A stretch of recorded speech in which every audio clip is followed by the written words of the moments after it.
walked in the Maplewood shopping center after dark. Rubbing my eyes, I sat up, looked around, and for a second I forgot where I even was. I'd just been evicted from my shit apartment. Great. I'll just sleep in my shit car for the night. Figure out the next steps, right? But, of course, my car was gone. Towed for parking less than half a foot outside the yellow line. Seriously, less than half a foot. On a dead-end street, half a fucking foot. Now I was homeless, jobless, carless, moneyless, and sleep-deprived. Fantastic. So, I wandered into Maplewood Shopping Center, lay down on a bench, shut my eyes, and then I woke up. I woke up and everything was dark. The whole place was empty. Storefronts grated, kiosks draped in blankets. Even the bathrooms were locked. I didn't know why they locked the bathrooms at night. Why didn't somebody wake me up? Still groggy, I looked both ways down the darkened hallways. This place hasn't been renoed since the 90s, and you could tell. The main giveaway was the carpeted floor. You know exactly the type of carpet I'm talking about, too. That short, worn-out, velvety shit, splattered with random squiggles and colorful shapes. The 90s people really had a thing for squiggly shapes, God bless them. Worse still, shopping malls always creep me the fuck out. Maybe it's the maze-like layouts. Maybe it's all the faceless mannequins. And maybe it's the giant posters of happy, smiling people with perfect teeth and perfect clothes and perfect hairlines. It's probably the mannequins. I pushed up from the bench, stretched out my arms, and yawned. At this point, I was annoyed, but not much else. This was an easily solvable problem. Find security, explain what happened, they'll let you out, and that's that. I wandered down the dark hallway, passing storefront after storefront. Every single place had a sale going, and what's with that? Like, if there's always a sale, that doesn't mean there's never a behind me, something thud against glass. I spun around and gazed into the darkness. The sound echoed in the hallway, like somebody had slammed their forehead against a window. Hello? No response. Only the sound of my own voice dimly echoing back at me. Regressive darkness stretched down to a Walmart entrance. Gated bars like clenched teeth. Glints off the logo above like spider eyes. Creepy. I shrugged it off. Turned back down the hallway and pushed forward. Of all the malls to get trapped in, why'd it have to be the Maplewood Shopping Center? This place was a minefield of better time memories. Memories that only reminded me of how far I'd fallen. In the same mall, me and my buddies roamed as kids. We'd sneak in vodka-filled water bottles, shoplift Pokemon cards from Toys R Us, and play Street Fighter II at the now defunct Boxers Arcade. This was the same mall I took my first date ever. We watched Two Towers at the matinee cinema and went on the indoor Ferris wheel and held hands in the food court. The same mall I worked my first job, blending smoothies at Fritter's Fruits, also defunct now thanks to Booster Juice. I don't want to sound bitter, but I know I'm not alone in hating that shit that reminds you of the past, especially when your past was infinitely better than your present. And sure, I wasn't the coolest kid in the school, but I would have broke the top 5 easy. Just the fact I have to tell you how cool I was proves how far I've fallen. I was Chuck fucking Bastion, but everyone just called me Bastion. I could do a backflip off solid ground without even trying. I could drink a whole 2-6 without even puking. I simultaneously held the Street Fighter II high score and the second most touchdowns in high school football. You ever heard a whole crowd cheering your name? Bastion, Bastion, Bastion. It feels pretty good, man. My future was brighter than the fucking sun. But now I can't make it up a flight of stairs without losing my breath. Now I can't sit or stand for more than half an hour without my lumbar spine screaming at me. Now I'm just some broke loser trapped in Maplewood Shopping Center on a Monday night. My eyes caught something. I looked up. A sign. Directional arrows pointing to customer service washrooms. And the only thing that mattered, security. Turn left here. Thank God. I picked up pace. All the while, two thoughts were buzzing in the back of my head like a slipped disc. What made that thudding sound? And don't they usually leave the lights on at night here? Maybe they jumped on that eco-friendly train. Either way, I reached the security in good time. A little office tucked in the back corner of a dead-end hallway. As I approached, I could see the glow of a TV screen, dancing off the walls, bouncing off the windows. Praise Odin. Part of me was starting to worry that security wouldn't even be here. Maybe it was the weird energy in the air. Everything felt so still, like a paused VHS tape. The fact that many of you don't even know what a VHS tape is, again, proves my irrelevance. I peered in through the shuttered windows. The office was barely bigger than a walk-in closet. One desk in either corner and a washroom door between them. An antique car calendar pinned up on the wall. A half-empty cup of still steaming coffee sat on the desk. An off-white cube monitor cycled through security footage, but nobody was there. Maybe they were in the washroom. I gently knocked on the glass. No response. I looked down to the bottom of the washroom door. No light. Maybe they're on patrol. Either way, something felt off. I should just dip out through a fire escape. My eyes drifted to the computer screen.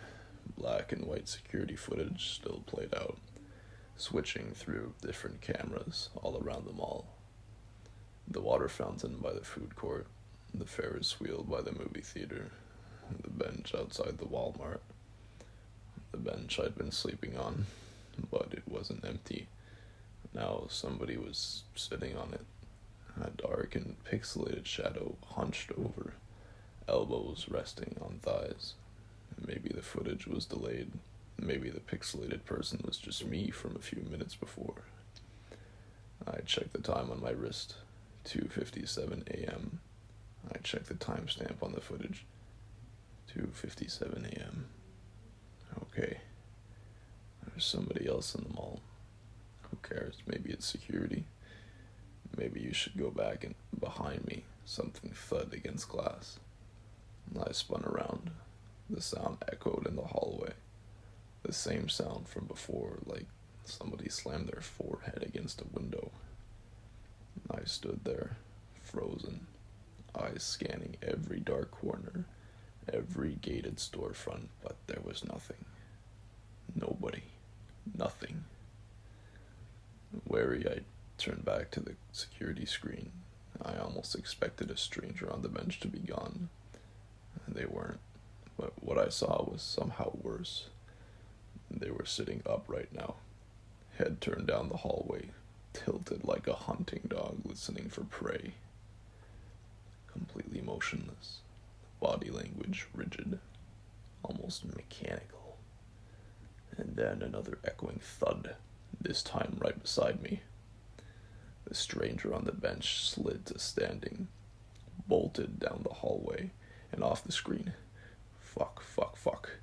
Fuck me. I started to panic, mainly because I knew exactly where they were going. They were running towards the source of the sound. They were running towards me. Now let me be clear.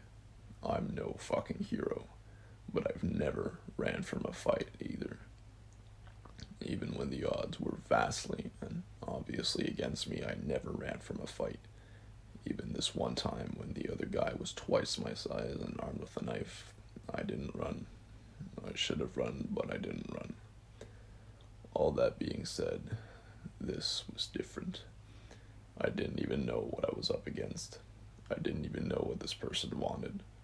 All I knew was I felt like something truly incomprehensible and horrific was bolting through the mall, running towards me, hell-bent on only Jesus himself knew that. Eternal misery felt imminent. In the distance, shoes squeaked against tilted flooring, each step slamming louder and louder, closer and closer, each impact filled with unspeakable intent. My eyes shot around, desperately searching for a weapon, some place to hide, anything. Bingo. A row of old arcade machines light up against the far wall. I knew from experience searching for fallen coins the machines were always paced about a foot away from the wall. My feet carried me over before my brain even gave the order. All the while the approaching stranger was getting closer and closer, about to round the corner, and I slipped behind the arcades. A little more cramped than I would have liked, but better than being out in the open, cornered in a dead-end hallway. I wedged myself further into hiding. The running slid to a stop. I couldn't see them, but I imagined them standing there, about 50 feet away, manic eyes scanning the dead hallway, searching for the source of the sound. A long and deafening silence crawled by.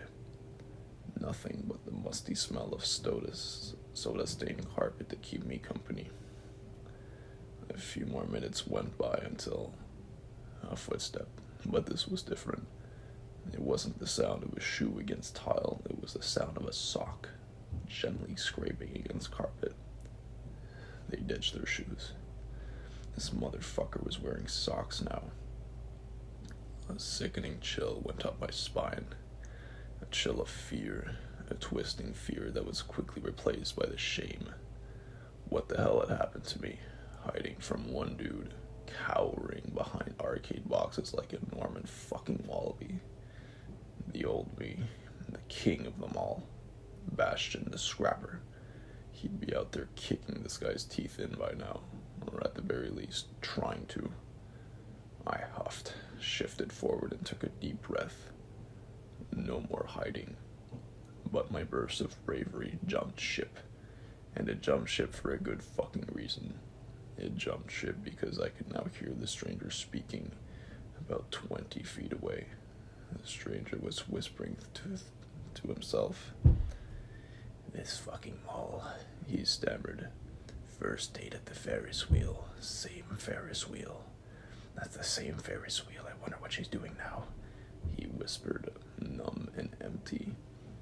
I don't know why, or more importantly how, but this guy was repeating my earlier thoughts aloud, like he'd been listening in, like he was a broken recording of my own mind. "Why did I dump her?" the stranger continued. "I wonder if she's married now. Oh, wait. She dumped me because I cheated, right? Fuck, that was stupid. You're so fucking stupid, Chuck." He chuckled bitterly. "Huh? Is the tape delayed?" the stranger said. "Who's this guy on the bench?" "Security, maybe." Jesus Christ, this was not my night. I leaned back into hiding. No way I was getting out of this through force. I hadn't been in a fight since college anyways, so instead I waited, breathing quiet, peering out through a crack between the arcade machines, watching as the stranger paced back and forth, whispering, rambling, occasionally hitting himself in the head with a closed fist.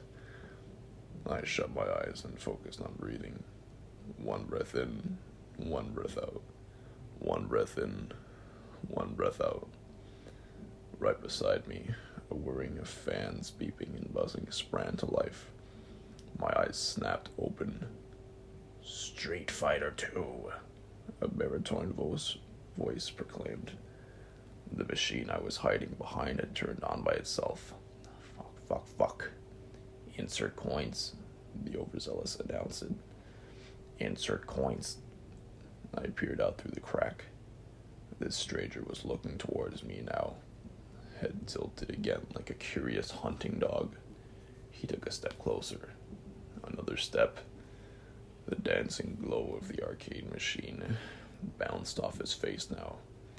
He was still too distant to see fully, but even from here he looked ordinary. Bland even. Just an average 30-something looking white guy. No carnival smile, no long teeth, no oversized mouth. Just a bored looking dude with a boring looking face. The kind of face you forget about the second it left your line of sight. I don't know why, but seeing this was somehow worse than a grinning maniac with too many teeth. There was something vaguely familiar about him too, like I'd seen him before, maybe in a dream. Finally, I snapped back into problem-solving mode. First, I reached down and yanked out the Street Fighter's power cable. Darkness. Silence. I looked up. The crack between the machines was now blocked by shadow. The stranger was standing right there, peering through, staring directly at me. Faint moonlight reflecting off his unblinking eyes.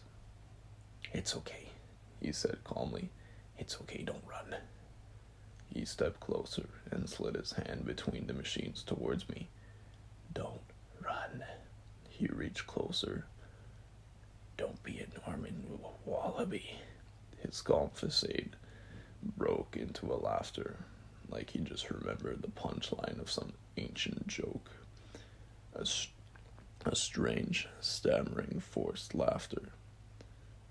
"Bastion," he said, wheezing as he reached towards me, eyes bulging. "Chuck Bastion." His laughter grew more hysterical with each passing second. "Chuck fucking Bastion," he howled, hand mere inches from my face now, reaching, stretching, grabbing. Enough.